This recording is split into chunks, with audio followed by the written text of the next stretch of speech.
true power versus just an illusion. Instead of getting sucked into the game of fake power, use these 3 keys to cultivate true power in your life. Most examples of power that we see on the world stage are really just projected insecurity. Chances are you already feel this. We have insecure celebrities, corrupt politicians, paranoid billionaires. When you see it for what it actually is, it's a little embarrassing. But when you actually pull back the curtain, you begin to see the patterns, the dysfunction, the unsafety, the insecurity that actually produces these behaviors. This type of power that we're seeing is just an illusion. It's a coping mechanism for what underneath is actually powerlessness. And when you understand this, you can actually have sincere compassion for it. And more importantly, you can see through the illusion. Instead of getting sucked into the game of fake power, use these 3 keys to cultivate true power in your life. Before I share with you the 3 keys to true power, let me share a quick story with you. So there was a man and he was walking through the woods. He was on a barefoot pilgrimage and he got to this open valley, and for 50 miles in front of him, 50 miles to the left, 50 miles to the right, he saw this rocky terrain. He takes his first step onto the rocks and he cuts his feet. So he takes a step back and, unsure of how he's going to continue, he looks around and he's in the woods, so he looks around, and in the woods he sees some leaves and some sticks and some trees. So he starts laying down the sticks and the leaves so that he can start walking across the rocks. And one day he makes about 30-40 meters progress. Day 2, 30-40 meters progress. Day 3, another 30-40 meters. He still has miles to go. And then on day 3, another man arrives, also on a barefoot pilgrimage. And he looks at the man, he looks at the rock, he takes a step on and he cuts his feet. So he steps back, he looks at the terrain, he looks at his surroundings, he looks what he has on him, and he pulls off 2 pieces of cloth from his clothing and he wraps them around his feet. He then continues to walk somewhat effortlessly over the rocks, leaving the other man behind. So the first man was trying to control the problem by controlling everything outside of himself. We can see that's insanity. The second man was intelligent. He looked at himself and realized that he only had to be accountable for his feet. And then he pulled off the garments, wrapped them around, and that gave him the ability to walk wherever he wanted. He had true freedom. So fragile power tethers itself to something outside of itself. Money, beauty, fame, these things are and do have inherent power. However, these things are going to go up and down.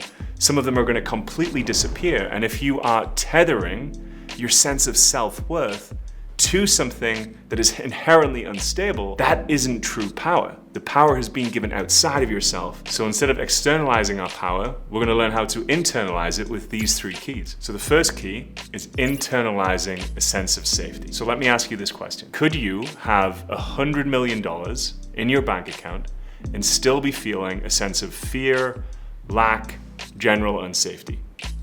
Of course you can, because externalizing our safety into an object outside of ourselves, so external conceptual safety, is never going to give us the feeling of embodied experiential safety. Those 2 things are different, and in our culture, in our society, these things have been woven up together versus untangling them and recognizing what true safety actually is. So let's talk about conceptual safety first. Conceptual safety is when I get the car, when I get the house, when I have the $1 million, $10 million in my bank account, then I will feel safe. However, any of those things in any moment can be taken away from us, and therefore we would completely lose our foundational sense of safety. We would be left terrified. However, when we can internalize a sense of safety, when our relationship with ourself can be one of resourcefulness versus resources, at that point we have a sense of felt safety. And then from that space, the house, the car, the $1 million, the $10 million can all be added bonuses, but they're not something that we're going to be grasping to, worried if they're taking away from us, that we'll no longer have a sense of safety, worth, or value. It's the difference between I'm safe because I have resources versus I'm safe because I'm resourceful. So the second key is learning how to internalize a sense of love and connection. So this is such a big one because it impacts all of us. Why? Because we are relational beings. And as long as we are seeking love and connection primarily outside of ourselves, you're likely to find yourself in situations where you're accepting things, behaviors, partners, friendships in a way that don't actually align with who you are, and what you need. We end up settling for suboptimal situations. We end up allowing certain behaviors or even abuse to be in our relational space versus actually seeing that and saying, no, that's not what I need.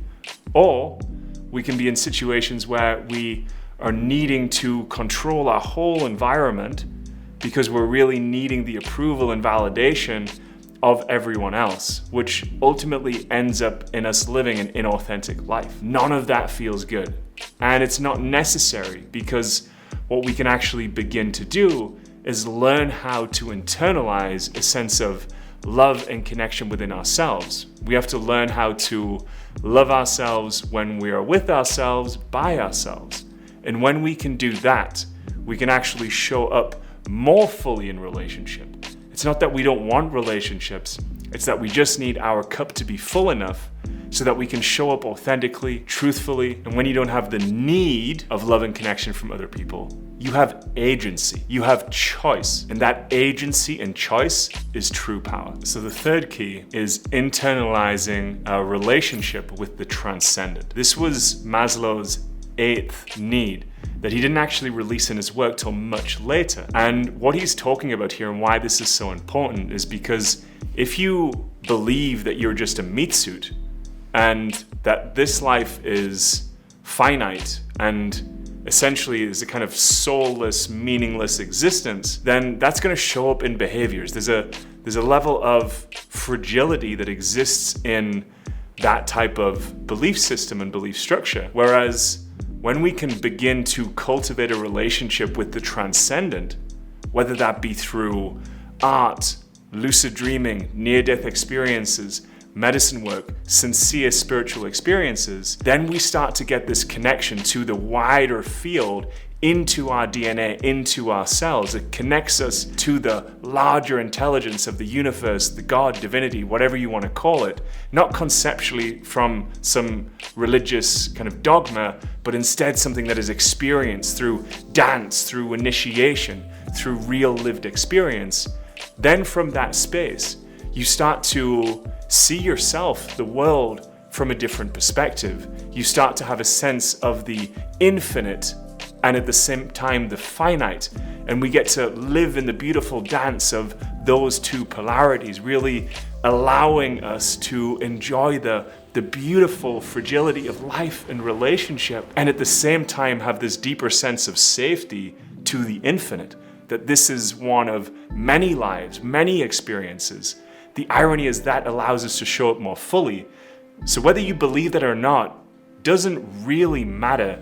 What matters here is that relationship, which I believe to be true, but that's a separate point. What matters here is that this relationship to the transcendent allows us to live our lives more fully, in a more connected way, and a sense of safety that is unshakable. That is true power. There are 3 fundamental systems that you need to address: the attachment system, the nervous system, and the attentional system. Learn how to in this next video.